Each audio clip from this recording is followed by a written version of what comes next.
Les scènes de liesse en faveur du candidat d'extrême droite, Jair Bolsonaro, militariste nostalgique de la dictature militaire, sont à peine croyables dans un pays qui porte encore le traumatisme de cette période. Au début de l'année, peu de Brésiliens auraient parié sur sa victoire. Les provocations sexistes et racistes du politicien choquaient, mais elles n'étaient pas prises au sérieux. Pourtant, cet ancien parachutiste caracole en tête des sondages, profitant d'un climat de défiance envers la classe politique. Mais beaucoup craignent le retour de la dictature.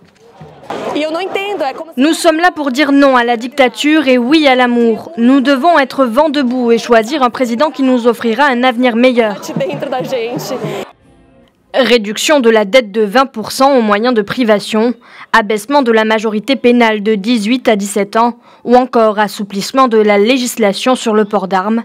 Autant d'axes diamétralement opposés à ceux de son adversaire. Fernando Haddad, 55 ans et ex-maire de Sao Paulo, défend quant à lui la fin du gel des dépenses publiques, l'interruption des privations, la réduction de la dette grâce au retour au plein emploi et un contrôle des armes à feu.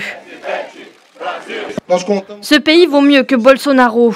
Le Brésil est amour et espoir, pas haine et intolérance. Mobilisez-vous pour faire perdre ce candidat. Seul espoir de la gauche brésilienne d'empêcher l'extrême droite d'arriver au pouvoir, Fernando Haddad, substitut de l'ex-président Lula, est loin d'avoir le charisme de son mentor.